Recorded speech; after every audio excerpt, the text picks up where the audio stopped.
எந்தன் பிறவி முடியுமே.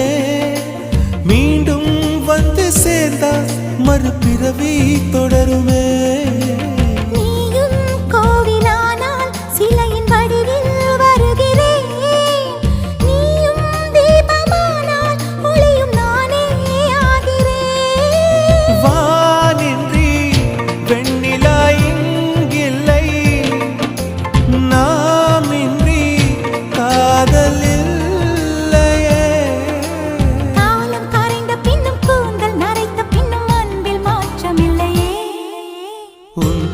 சொல்ல ஆசைதான், உள்ளம் முருக ஆசைதான், உயிரில் கரிய ஆசைதான், ஆசை